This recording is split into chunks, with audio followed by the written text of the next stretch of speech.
Taib, itu yang kedua ya, satu dan kedua, makan dan minum. Yang ketiga al-qai'u amdan, yang bisa membatalkan puasa adalah al-qai'u amdan. Ya, muntah dengan cara disengaja. Muntah dengan cara disengaja. Artinya seseorang dia menyengaja dirinya untuk mengeluarkan isi perutnya. Ya, dengan cara apapun lah bentuk caranya, baik dimasukkan mulut ke jari, jari ke mulut gitu ya, kemudian dilogok gitu ya, biar keluar dia isi perutnya sehingga dia muntah. Ya. Taib. Maka di sini dia bentuk seseorang dia muntah dengan cara disengaja. Fa in ghalabahul qai'u fala qada' alaihi. Tetapi apabila seseorang dia ya muntahnya karena ghalabah ini terkalahkan, maksudnya dia karena sakit, karena ada pusing kemudian dia muntah gitu ya. Fala qada' alaihi, maka yang seperti ini tidak ada qada baginya. Wala kafarata, dan juga tidak ada kafaroh. Ya, tidak ada kafaroh. Artinya orang yang misalkan dia sedang berpuasa, kemudian habis perjalanan ada pusing, menyebabkan dia muntah, ya karena pusing itu. Ya sudah muntah, setelah itu dia enakan setelah muntah, dia segar misalkan, lanjut puasa. Ya, lanjut puasa. Karena muntah kondisinya karena tidak disengaja, maka ini tidak membatalkan. Yang tidak boleh itu adalah ketika seseorang dia sengaja untuk mengeluarkan isi perut atau sengaja muntah. Apa dalilnya? Ada dari hadis Abi Hurairah, semoga Allah meridainya. Anna Nabi sallallahu alaihi wasallam qala, bahwasanya Nabi sallallahu alaihi wasallam beliau bersabda, "Man dzara'ahul qai'u falaysa alaihi qada', wa man istaqa'a 'amdan falyaqdi." Barang siapa yang ya menyengaja mengeluarkan muntah, atau man dzara'ahul qai'u falaysa alaihi qada'.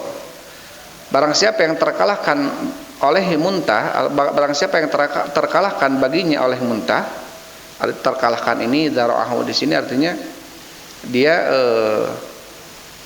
kondisinya memang terkalahkan karena sakit gitu ya, sehingga menyebabkan dia muntah.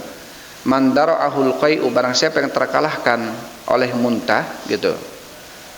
Ini secara letter lugsnya, falaysa alaihi qada', maka tidak ada qada' baginya.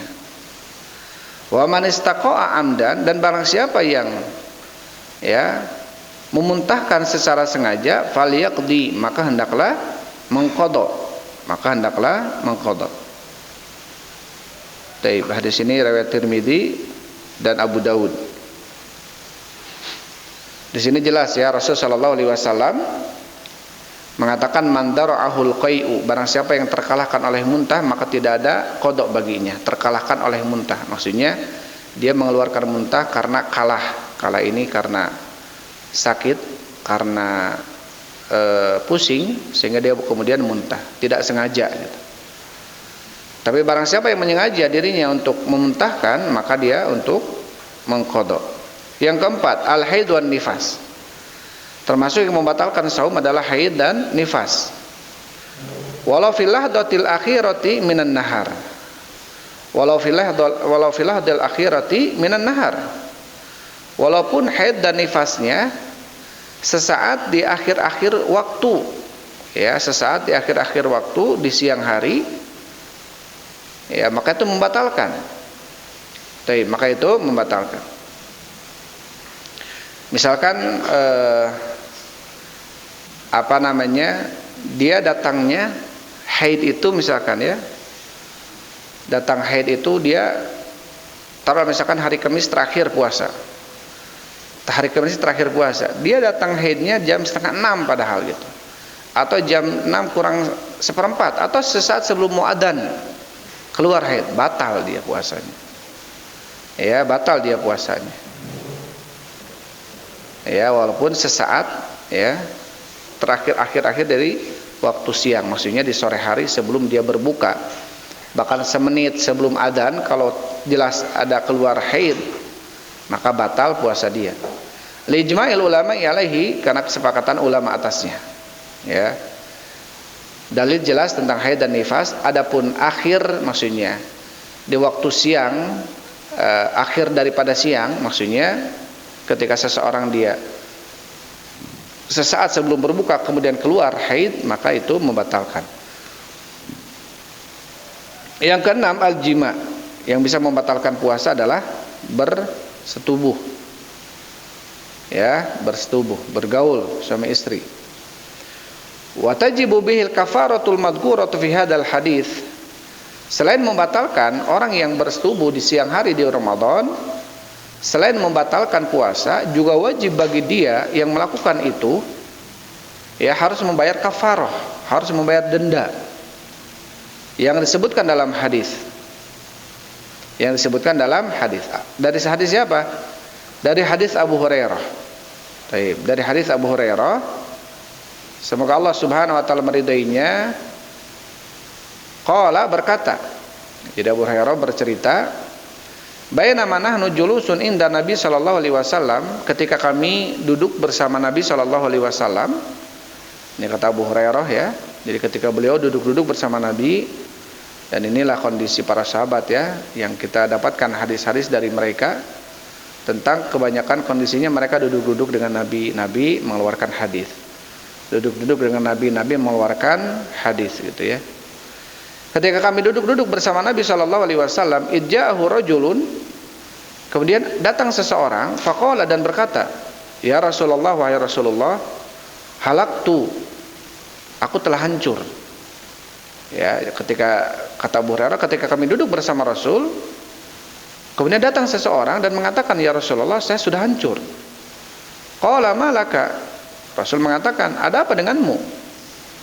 Qala, kemudian orang tadi mengatakan, waqa'tu ala imraati wa ana shaim, saya menggauli istriku dalam kondisi saya sedang berpuasa. Faqala Rasulullah sallallahu alaihi wasallam, maka Rasul bersabda, hal tajidu raqabatan tu'tikuha? Kemudian Rasul mengatakan kepadanya, apakah kamu mempunyai seorang budak yang bisa kamu bebaskan? Jadi kafarah pertama ini harus bayar budak, harus bebaskan budak. Qala la, dia mengatakan saya tidak punya. Kemudian Rasul mengatakan lagi, fahal tastati'u an tasuma syahrain mutatabi'ain? Apakah kamu mampu berpuasa 2 bulan berturut-turut? Bayar kafarahnya dengan cara, kalau tidak bisa bayar budak, ya, membebaskan budak, ya, budak mahal sekali harganya ya. Ketika dikatakan saya tidak punya, maka bisa nggak kamu berpuasa 2 bulan berturut-turut? Qala la, ya, orang tadi juga mengatakan saya tidak bisa ya Rasulullah. Faqala fahal tajidu it'ama sittina miskina? Kemudian Rasul bertanya lagi, apakah kamu punya ya sesuatu yang kamu berikan makan kepada 60 orang miskin? Jadi kafarah yang ketiganya adalah ketika tidak bisa berpuasa 2 bulan berturut-turut, harus memberikan makan kepada 60 orang miskin. Qala la, dia mengatakan lagi, saya tidak punya ya Rasulullah, saya tidak bisa. Fama kata Nabi sallallahu alaihi wasallam, maka kata Abu Hurairah, Nabi pun terdiam sejenak. Fabainama nahnu ala dzalika, maka tatkala kami dalam kondisi seperti itu, kata Abu Hurairah. Jadi Rasul menanyakan kepada orang tadi, kamu harus bebaskan budak. Aduh, saya tidak punya. Budak dari mana gitu ya. Kalau begitu kamu harus berpuasa 2 bulan berturut-turut. Orang tadi juga mengatakan saya tidak bisa ya Rasulullah. Berat ya 2 bulan berturut-turut berpuasa. Apalagi Ramadan ini. Ramadan itu dikatakan Ramadan. Ramdo ini adalah batu kerikil yang panas. Nah, di Mekah ini sekarang sudah mulai berangsur ke musim panas. Yang tadinya hujan kemarin atau dingin ya. Sekarang ini panas, sampai nanti menjelang haji makin panas lagi. Maka Ramadan ini, Ramdo ini dari batu kerikil yang panas, Ramdo itu. Ya, dan diperintahkan 2 bulan berturut-turut gitu berpuasanya. Ketika tidak bisa, maka harus memberikan makan kepada 60 orang miskin. Dia pun mengatakan tidak bisa. Maka Nabi terdiam sejenak. Ketika kami dalam kondisi seperti itu, kata Abu Hurairah, utiya Nabi sallallahu alaihi wasallam bi'araqin fiha tamrun. Ya, maka Nabi sallallahu alaihi wasallam didatangkan oleh seseorang dengan satu keranjang kurma. Bi'araqin fiha tamrun, satu keranjang yang di dalam keranjang itu ada kurma. Wal araqu al miktalu. Ya, alok-arok ini adalah miktal, yaitu keranjang gitu ya. Qala ayna sa'il, kemudian Rasul bertanya, mana tadi yang bertanya? Mana tadi orang yang menanyakan tadi? Faqala ana ya Rasulullah. Maka dia mengatakan saya. Qala khudh hadza fatasaddaq bihi. Kata Rasul, ambillah satu keranjang kurma penuh. Kata Rasul, ambil ini. Kemudian kamu bersedekahlah dengan ini kepada 60 orang miskin tadi. Faqala rajulu, maka orang tadi mengatakan, ala afqari minni ya Rasulullah, apakah saya harus berikan sedekah ini kepada orang yang lebih fakir dariku ya Rasulullah? Fa wallahi ma baina labataiha yuridul harrataini ahlu baitin afqaru min ahli baiti. Maka demi Allah, kata orang ini, ya, tidak ada penduduk kota-kota yang ada di sini, maksudnya dari kampung dia ini, yang lebih fakir daripada keluarga saya. Ya, tidak ada yang lebih fakir dari saya gitu. Fadhahikan Nabi sallallahu alaihi wasallam hatta badat an yabuhu, maka Nabi pun tertawa sampai kemudian nampak gigi taringnya. Ya, Nabi tertawa sampai nampak gigi taringnya. Tsumma qala, kemudian Rasul mengatakan at'imhu ahlaka, kalau begitu berikanlah makan keluargamu dengan kurma itu. Baik, ya, di sini muttafaq alaih, hadis Bukhari Muslim. Hadis Bukhari Muslim ini tentang poin yang keenam, yaitu membatalkan puasa adalah jima, bersetubuh dengan istri di bulan Ramadan. Bisa membatalkan puasa. Selain membatalkan, juga wajib membayar kafarah. Kafarahnya yang tadi disebutkan, tentunya ala sabili tadarruj, harus sesuai tingkatannya. Nggak bisa langsung kemudian saya memilih langsung aja milih ini gitu, enggak. Tapi dari yang pertama dulu. Kalau dia mampu bayar budak, harus dia bebaskan budak. Kalau bebaskan budak apalagi sekarang nggak ada, berarti dia harus puasa 2 bulan berturut-turut. Ketika dia tidak mampu melakukan itu, ya, karena hal dan lain sebagainya, ya, karena fisik dia, karena banyak udzur dan lain sebagainya, maka dia harus memberikan makan 60 orang miskin. Dia harus memberikan makan 60 orang miskin. 60 orang miskin ini satu kali makannya seperti makan kita gitu ya. Misalkan sekali makan kita 20.000, 25.000, maka berikan kepada 60 orang. Ya, berikan kepada 60 orang. Jangan kemudian langsung memilih yang mudah, langsung ke keluarga saya gitu, yang ngasih makannya, padahal ada yang lebih dari keluarga kita untuk kita kasih, maka harus diberikan kepada orang lain. Maka itu 6 poin ya, 6 poin yang bisa membatalkan puasa. 6 poin yang bisa membatalkan puasa. Kemudian hadis setelahnya, satu lagi nih. Wa Nabi Hurairah radhiyallahu anhu, dari Abi Hurairah semoga Allah meridainya, qala, berkata Abu Hurairah, jaa rajulun ila Nabi sallallahu alaihi wasallam aftara fi Ramadan bihadzal hadis. Ya, dari Abu Hurairah bahwasanya datang seseorang kepada Nabi sallallahu alaihi wasallam, dia berbuka di bulan Ramadan bihadzal hadis, dengan hadis ini paparannya gitu ya. Diriwayatkannya, fa utiya bi araqin fihi tamrun, kemudian dibawakan oleh seseorang satu keranjang, di dalamnya ada kurma, qadra 15 sa'an, dan satu keranjang itu ya sebatas 15 sa'an, 15 sa'. Satu sa' ini satu sa' ini 4 mud gitu ya. Satu sa' ini, satu mudnya itu harus berarti satu sa' sekitar 3 kiloan lah. Ya, sekitar 3 kilo. Nanti zakat fitr itu satu sa'. Satu sa' itu sekitar 2,7 atau 2,8 sampai 3 kilo. Ya, beras. Berarti di sini kalau 3 kilo misalkan kali 15 45, berarti 45 kilo kurma kurang lebih. Maka Nabi SAW diberikan 45 kilo kurma, ya, dan kemudian diberikan kepada orang tadi. Wa qala fihi kulluhu anta wa ahlu baitika wasum yawman wastaghfirillah. Dalam riwayat lain dikatakan, makanlah ini semuanya, 45 kilo ini kurma, olehmu dan keluargamu, dan berpuasalah kamu 1 hari, dan beristighfarlah kepada Allah Subhanahu wa taala. Dan beristighfarlah kepada Allah Subhanahu wa taala. Baik. Jadi ini tentunya tentang bagaimana kita melihat ya bijaknya seorang Nabi Shallallahu Alaihi Wasallam dan mudahnya Islam, ya, dan mudahnya Islam tidak memberatkan ya kepada pelakunya. Kalau memang betul tidak ada, maka di sini Nabi bahkan memberikan ya, bahkan memberi untuk supaya dia bisa bersedekah. Taib.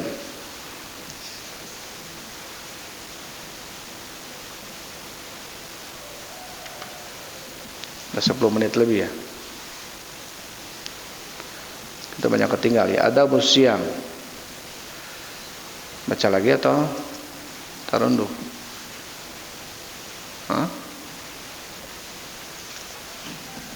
Masih berapa lembar ya? Ini harus beres Ramadan ini tuh.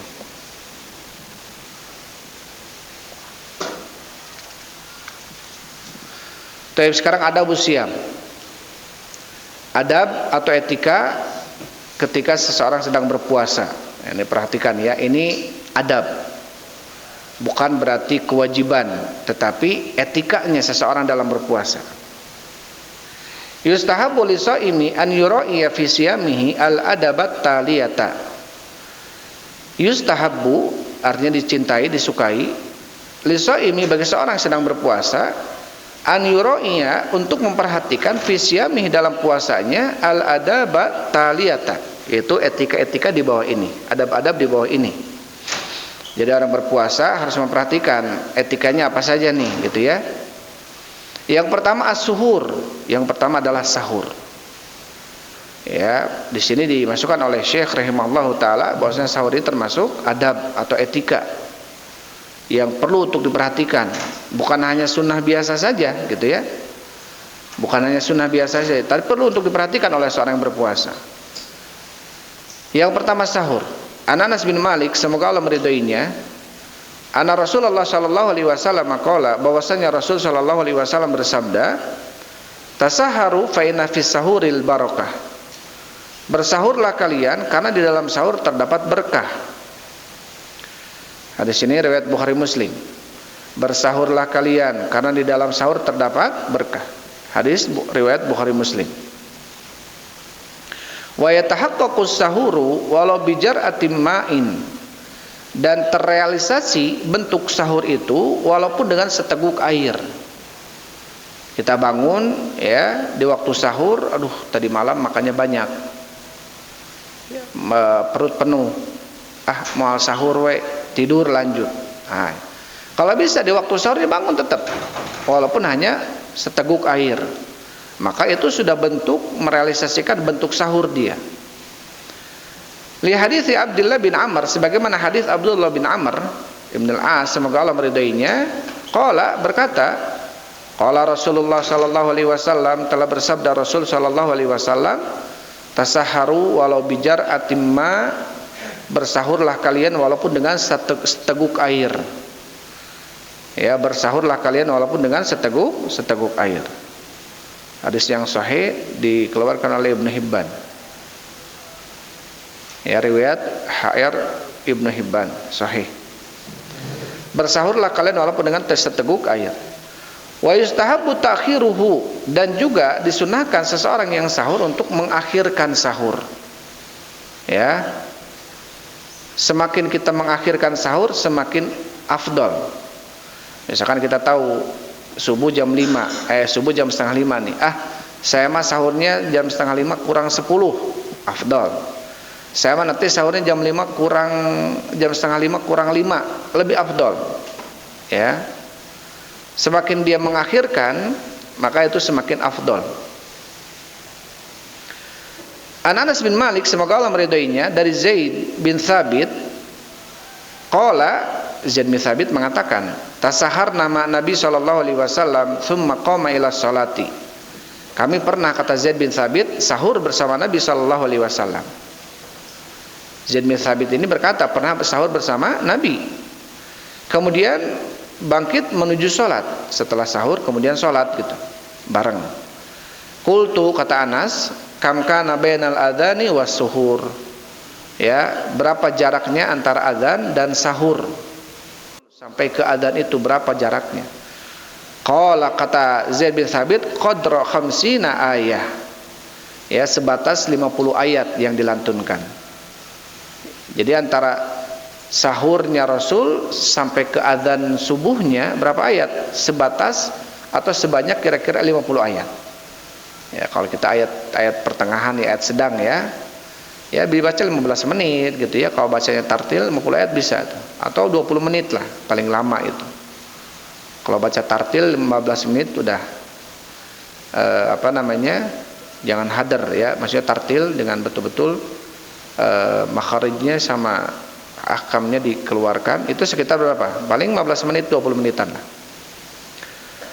Hadis ini diriwayatkan oleh Imam Bukhari dan Muslim.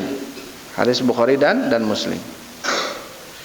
Kemudian kata Syekh, wa idza sami'al adzana wa ta'amuhu aw syarabuhu fi yadihi, dan apabila dia mendengar azan dalam kondisi makanan atau minumannya masih di tangannya, falahu an yakula aw yashroba, maka bagi dia boleh untuk makan dan minum, maksudnya melanjutkan. Dia lagi minum nih azan, tapi masih di tangan nih minum, beresin heula we. Ya, enggak apa-apa. Beresin dulu sampai beres gitu tegukannya. Apa dalilnya? Dari hadis Abu Hurairah, semoga Allah meridainya. Beliau mengatakan, qala Rasulullah sallallahu alaihi wasallam, telah bersabda Rasul sallallahu alaihi wasallam, idza sami'a ahadukumun nida, apabila seseorang di antara kalian mendengar adzan, wal ina'u ala yadihi, dan bejana ada di tangannya, fala yad'hu hatta yaqdi hajatahu minhu, maka janganlah dia meletakkannya sampai dia menunaikan hajat darinya, betul-betul beres gitu. Dia tanggung lagi minum nih, Allahu Akbar, tanggung nih, beresin aja ya sampai beres, nggak apa-apa. Hadis ini dikeluarkan oleh Imam Abu Dawud ya, dan hadisnya sahih. Sampai dikatakan oleh Syekh Al-Albani rahimahullahu taala, dengan hadis ini menunjukkan bahwasanya di zaman Nabi tidak ada namanya imsak ya. Di zaman Nabi itu nggak ada namanya imsak. Bagaimana ada imsak kalau ada hadis ini? Karena jelas dalam hadis ini ketika seseorang dia sedang makan atau sedang masih minum dan betul masih di tangan dan terdengar adzan, boleh diselesaikan gitu ya. Berarti menunjukkan dulu nggak ada imsak ya, dulu tuh nggak ada imsak, apalagi imsaknya jauh sekarang, 5 menit 10 menit dibunyikan sirine imsak, tanda imsak biar kita berhenti makan. Padahal imsak itu adalah mungkin pemberitahuan bahwasanya sesaat lagi kita akan adzan gitu ya. Setelah imsak masih boleh makan, minum. Karena ada sebagian yang kemudian udah nggak imsak gitu. Seakan-akan udah nggak boleh makan minum lagi, padahal masih bisa lanjut ya, masih boleh. Bahkan justru dalam Islam ini mengakhirkan sahur itu bentuk keutamaan. Ya, bentuk keutamaan. Sampai kata Nabi sallallahu alaihi wasallam, la yazalun nasu bi khairi ma'ajjalul fitra wa akharus sahur. Senantiasa seseorang itu dalam kondisi baik selama dia bersegera di dalam berbuka dan mengakhirkan sahur. Baik.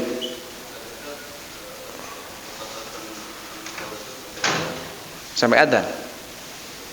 Sampai adzan. Tapi jangan kemudian karena kita ada pada hadis tadi, pas kita minum air piring aya kene adzan terus we diberesin sapiring. Jangan. Ini maksud yang di tangan kita. Yang di tangan ya, yang tanggung ya. Aduh, naik kagok keur ngahuap, beresin aja.